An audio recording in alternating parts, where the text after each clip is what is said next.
우리가 요한복음 45번째 시간으로 부활과 생명이신 예수님이라는 제목으로 같이 말씀을 나누도록 하겠습니다. 나사로가 죽을 병에 걸려서 마르다와 마리아가 예수님께 사람을 보냅니다. 주의 사랑하시는 자가 지금 죽을 병에 걸렸나이다. 그러니 속히 오셔서 고쳐주옵소서 하고 간청을 했어요. 그런데 예수님은 그 이야기를 듣고 곧바로 출발하신 것이 아니라 이틀이나 더 기다리셨다. 그렇게 우리가 어제 살펴보았습니다. 예수님께서 그렇게 이틀이나 기다리셨던 이유는 나사로가 죽기를 기다리신 거예요.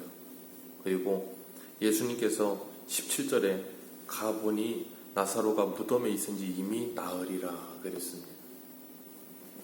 나으리면 시체가 썩기 시작하고 그래서 냄새가 나기 시작하죠. 그래서 39절에 보면 39절을 한번 읽어볼까요? 같이 읽어봅니다. 시작. 예수께서 이르시되 돌을 옮겨 놓으라 하시니 그 죽은 자의 누이 마르다가 이르되 주여 죽은 지가 나흘이 되었음에 벌써 냄새가 나나이다. 아멘. 죽은 지 나흘이니 이미 냄새가 납니다. 그런데 돌을 굴려 뭐 하겠습니까? 라고 말하고 있는 거예요. 이들은 예수님이 도착했을 때 이미 그 마음속에 마음이 상함이 있었고 그리고 원망이 있었고 불평이 있었어요. 왜 그랬는가 하면 이 오라비가 죽기 전에 예수님이 속히 오셔서 오라비를 고쳐주었으면 좋았을 것인데 그러지 않고 이틀이나 더 머물러 오라비는 죽었고 이제 장사를 치른 상태가 되어버린 그런 상태에 예수님이 오셨기 때문이에요. 예수님이 오지 않으신 거 아닙니다. 이들이 오시옵소서 했을 때 예수님이 오셨어요. 그런데 그들이 원하는 시간에 오지 않으시고 그 시간보다 늦어 왔어요. 그러니까 원망과 불평이 나오기 시작하는 겁니다. 우리들도 어제 같이 말씀을 나눴던 것처럼 하나님의 시간과 우리의 시간이 잘 맞지 않을 때 우리는 그 타이밍이 맞지 않을 때 원망과 불평이 찾아오게 될 때가 있다 그랬어요. 그러나 이 세상을 살면서 모든 것들이 나의 시간대로, 나의 생각대로, 나의 계획대로 되지 않는다고 해서 원망과 불평을 가질 필요가 없어요. 왜냐하면 하나님께서 하나님의 때에 하나님의 뜻대로 모든 것을 잘 합력하여 선을 이루어가고 계신다는 걸 우리가 정말로 넓은 의미에서 본다면 원망과 불평이 아니라 하나님을 기대하는 거예요. 예수님께서 오시지 않아요. 그리고 이 예루살렘에서부터 베다니로 와서 사람들이 위문하는 사람들이 꽤 많았어요. 예루살렘에서 베다니까지 오리쯤 됐다 그랬어요. 한 2km 정도 되죠. 2km면 한 걸어서 성인 거는 분 한 20-30분이면 걷습니다. 굉장히 가까워요. 예수님이 오시려고 마음만 먹었으면 금방 오셨을 거예요. 그런데 예수님께서 그러지 않으셨어요. 그래서 21절에 보면 예수님이 찾아갔을 때 마르다가 이미 집 밖에 나와서 예수님을 영접하면서 뭐라 그래요? 21절 같이 읽습니다. 시작. 마르다가 예수께 여짜오되 주께서 여기 계셨더라면 내 오라비가 죽지 아니하였겠나이다. 아멘. 주께서 여기 계셨더라면 그러면서 뭐하고 있는 거예요? 원망 섞인 말을 하는 거예요. 왜 이제 왔느냐는 거예요. 주님이 여기 계셨으면 내 오라비 죽지 않았을 텐데 이제 왔으니 내 오라비는 이미 죽었고 뭐 어떡하자는 겁니까? 죽기 전에 오지. 그러고 있는 거예요.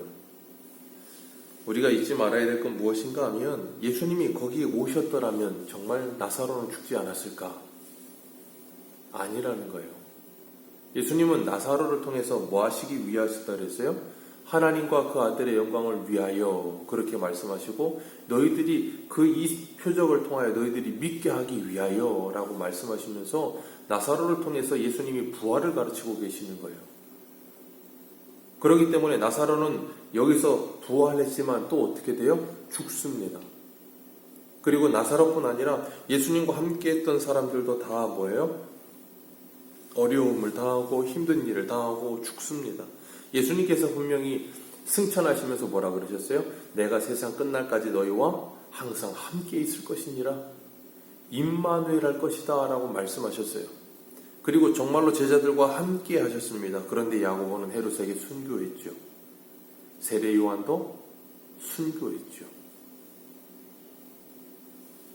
그리고 우리가 잘 아는 히브리서 11장의 믿음장이라고 하는 그 히브리서 11장의 35절에서 38절에 보면 여자들은 자기의 죽은 자들을 부활로 받아들이기도 하며 또 어떤 이들은 더 좋은 부활을 얻고자 하여 심한 고문을 받되 부차히 풀려나기를 원하지 아니하였고 또 어떤 이들은 조롱과 채찍질뿐 아니라 결박과 옥에 갇히는 시도도 받았으며 돌로 치는 것과 톱으로 켜는 것과 시험과 칼과 죽임을 당하고 양과 염소의 가죽을 입고 유리하여 궁핍과 환란과 학대를 받았으니 이런 사람은 세상이 감당하지 못하느니라.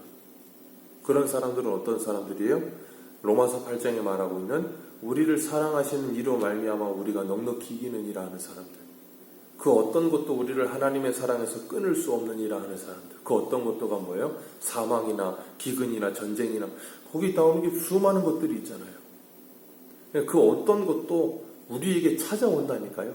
안 찾아온다가 아니고 찾아온다. 그러나 그것도 우리를 사랑하시는 이로부터 우리를 끊을 수는 없다. 그 믿음이 우리를 뭐예요? 주님께로 이끌어가는. 그래서 주님 예수님 뭐라고 하세요? 끝까지 견디는 자는 구원을 얻느니라 해요. 우리가 성경을 볼 때마다 성경을 너무 편협하게 보지 말고 성경을 너무 좁게 보지 말아야 되는 이유가 여기 있는 거예요. 분명히 예수님께서는 수많은 병자들을 고치셨지만 그 수많은 병자들은 다 죽었습니다. 예수님께서 여기서 말씀하시고자 하는 것이 무엇인가 하는 것을 우리가 요점을 분명하게 보지 못하면 우리는 자꾸 오해하게 되어져요. 예수님이 22절에 이제라도 주께서 무엇이든지 아버지께 구하는 것은 아버지께서 주실 줄 아나이다. 마르다가 그렇게 이야기를 하거든요. 이제라도 구하시면 아버지가 무엇이든지 주실 줄 아나이다 라고 말하는 것 속에는 무엇이 내포되어 있냐면 내 오라비는 이미 죽어서 장사 지냈고 39절에 이미 냄새가 나기 시작하고 그러니 그건 이제 끝난 거고 그거 외에 다른 것을 하나님이 주실 수 있을 거라고 내가 믿습니다라는 말이에요. 그러니까 내 오라비는 살아날 수 있습니다라는 무엇이든지 주실 줄 내가 아나이다는 거기에 포함되지 않는 말씀인 거예요. 그죠? 그러니까 예수님께서 그 말씀 끝나고 좀 더 지나서 내일 볼 말씀이지만 돌문 열어라 그러는데 냄새는 썩어 냄새 나는데 열어 뭐합니까 그러잖아요. 그러니까 이 22절의 마르다의 고백과 39절의 모습에는 많은 뭐가 있어요? 갭의 차이가 있는 거예요.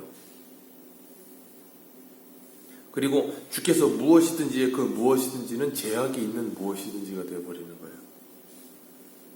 그런데 예수님께서 뭐라 그러시는가 하면 23절에 내 오라비가 살아나리라. 그랬더니 24절에 마르다가 말하죠. 네, 살아날 걸 나도 믿습니다. 그런데 언제요? 마지막 날에. 마지막 날에 부활할 거 나도 믿습니다. 유대인들도 바리새인들은 부활을 믿었다고 우리가 사도행전할 때 봤죠. 사두개인은 믿지 않지만 바리새인들은 믿었어요. 유대인들도 부활이 있다는 걸 믿었습니다. 언제요? 세상 끝날에. 주님 다시 오시면 부활할 거라는 걸 믿는 거예요. 그런 부활의 신앙을 오늘 우리들도 가져요. 이 조국교회, 한국교회 수많은 성들도 그 부활을 그렇게 믿습니다. 그러다 보니 뭐하냐면 죽는다. 예, 죽습니다. 그러나 세상 끝날에 언젠가 부활할 걸 믿습니다라고 생각해요. 그러다 보니까 뭐 하는가 하면 세상 언젠가는 부활하겠지 그러면서도 그 부활을 오늘을 살지 못해요. 오늘 나에게 그 부활과 아무런 상관이 없는 삶을 사는 경우가 많아요. 그런데 예수님은 말씀하십니다. 나는 부활이요 나는 생명이니. 여기서 부활이다는 말은 뭐냐면 나는 현재 부활이고 나는 현재 생명이다 해요. 세상 끝날에만 부활하고 세상 끝날에만 다시 생명을 얻는 게 아니라 나는 죽은 자의 하나님이 아니라 산 자의 하나님이다 라고 말씀하시는 거예요. 그러면서 예수님께서 이 25절에 말씀하시는 거예요. 나를 믿는 자는 죽어도 살겠고 살아서 나를 믿는 자는 영원히 죽지 아니하리니 이것을 내가 믿느냐? 살아서 나를 믿는 자는 영원히 죽지 아니하리라. 죽어도 살겠고 이 표현이 뭘 말씀하시는 거예요?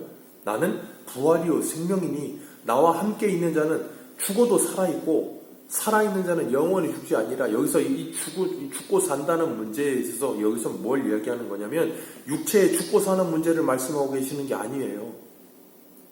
그렇다고 한다면 히브리서 9장 27절은 틀렸죠. 왜요? 한 번 죽는 것은 사람에게 정해진 것이요 누구나 다 죽습니다. 그 후에는 심판이 있으리라. 거기에서 그 심판, 둘째 심판을 말씀하시는 거예요. 그렇기 때문에 예수님께서 분명히 말씀하시는 건 나는 지금 부활이고 나는 지금 생명이다. 그렇기 때문에 나와 함께 있는 자는 영생을 얻어 있는 것이다. 영원한 생명을 얻은 것이다 라고 말씀하고 계시는 거예요. 그렇기 때문에 이 문제, 죽음에 대한 문제, 히브리서 2장에 말씀하는 것처럼 일평생 죽기를 두려워하며 죽음의 종로로 타는 우리들을 구원하시기 위해 예수님이 오셨다 그랬잖아요. 그러니까 예수님이 찾아와 예수 그리스도를 믿게 되어 있는 사람들은 이 죽음의 문제를 뭐 하는 거예요? 초월하게 되는 거예요. 그 죽음의 문제를 해결을 받는 거예요. 그래서 죽기를 두려워하며 일평생 거기 종로로 타던 인생들에서 거기에서 자유함을 얻기 시작하는 거예요. 그러니까 세상의 사람들과 그 성도들은 죽음에 대한 관점이 달라지는 거예요. 저 세상처럼 죽음을 생각하지 않습니다. 세상은 죽으면 끝이라고 말을 하고 죽는 것을 두려워하지만 성도는 그 죽음이 끝이 아니고 또 다른 시작이라는 걸 믿어요. 영생으로 들어가는 새로운 문이라는 걸 믿어요. 그래서 우리가 흔히 그런 말 하잖아요. 천국 환송, 옥하는 목사님 돌아가셨을 때 천국 환송식 했다 그러잖아요. 어떻게 가능해요? 나는 부활이요 생명이니 나를 믿는 자는 죽어도 살겠고 살아서 나를 믿는 자는 영원히 죽지 아니하리라.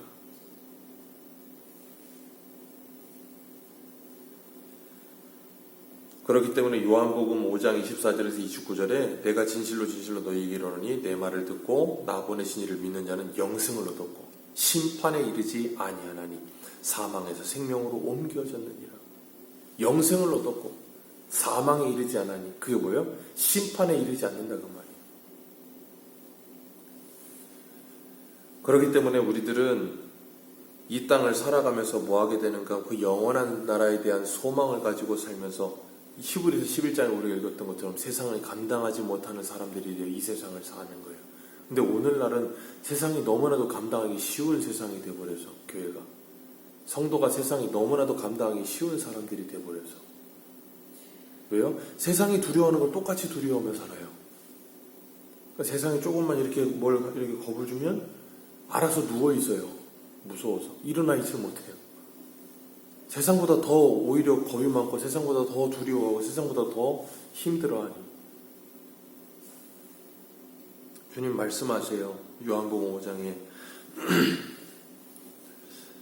선한 일을 행한 사람은 생명의 부활로 악한 일을 행한 자는 심판의 부활로 나오리라. 아멘. 선한 일을 행한 사람 생명의 부활, 악한 일을 행한 사람 심판의 부활이 있으리라. 둘 다 부활합니다. 둘 다 부활하여 육체를 가지게 될 거예요. 그리고 나면 어떻게 되는가 하면 심판의 부활이 있는 사람들은 그 육체를 가지고 지옥에 들어가서 영원히 꺼지지 않는 그 불 속에서 고통을 당하며 죽지 않고 영원히 살아요. 그게 지옥이에요. 그게 지옥의 진짜 무서움이에요. 그래서 요한복음 3장 18절에 믿지 아니하는 자는 하나님의 독생자의 이름을 믿지 아니함으로 벌써 심판을 받은 것이니라. 아멘. 이 세상의 사람들이 그래서 뭐예요? 예수 그리스도 밖에 있는 세상의 사람들은 지금 이미 생명이 없기 때문에 지금 이미 부활이 없기 때문에 그들은 뭐예요? 지옥을 살아요. 그래서 세상의 사람들은 이 세상을 살면서 아유 지긋지긋하다. 이 지옥 같은 세상 그러면서 그런 말들을 계속하는 거예요. 왜? 생명이신 부활이신 예수님과 함께 살지 않기 때문에. 그건 세상만 그런가요? 성도도 은혜가 없으면 부활이요 생명이신 예수님과 함께 하지 않으면 우리들도 세상 사람과 똑같다니까요. 그렇기 때문에 우리의 이 입술이 우리의 이 생활이 어떤지 우리는 내 자신을 너무나도 금방 캐치할 수 있어요. 내 영적인 상태가 어떤지. 그리고 뭐예요? 정신 차려야 되는 거예요. 왜? 내가 세상 사람하고 똑같이 살아야도 안 되는 거예요. 유라굴로 광풍 앞에 다 죽겠다고 그러는데 바울은 안 그러잖아요. 성경에서 죽음이란 생명이신 하나님과 단절되는 게 죽음이에요. 그 은혜와 단절되는 게 죽음이에요. 그래서 예수님은 나사로가 잔다 그렇게 말씀하시는 거예요. 이미 부활과 생명 안에 있기 때문에 자는 거예요. 오늘도 예수 그리스도를 믿고 예수 안에 살아가는 우리들은 그 부활 생명을 누리며 살아가는 겁니다.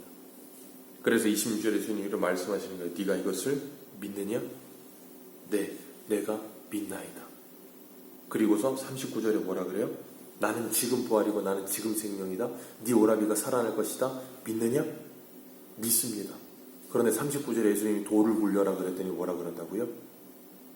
사흘이 지나서 썩은 데가 나는데 왜 굴립니까? 네, 이게 우리들이에요. 네가 믿느냐? 나는 지금 부활이고 지금 생명. 네, 믿습니다. 그럼 무덤에 돌을 굴려라. 썩은 데가 나는데 왜 굴립니까? 이게 우리들이 신앙하는 것과 우리들의 삶의 괴리예요. 우리는 이 괴리를 좁혀가는 겁니다. 점점 좁혀가면서 마침내 하나님이 우리에게 주신 그 놀라운 부활과 생명을 사는 거예요. 그걸 살아가기 시작할 때 우리는 이 땅을 살아가면서 하나님을 찬송하고 기뻐하며 살아가게 되는 겁니다. 그리고 진짜 죽음이 무엇인지, 진짜 괴로움이 무엇인지, 진짜 지옥이 무엇인지를 알면서 그 예수 그리스도 연결되어서 정말 하나님의 은혜가 끊어지지 않는 삶을 살며 주님 주시는 말씀의 은혜 가운데 살기에 몸부림치는 삶을, 그 생명의 삶을, 그 영생의 삶을 살아가는 우리들이 될 줄로 믿습니다. 기도하겠습니다.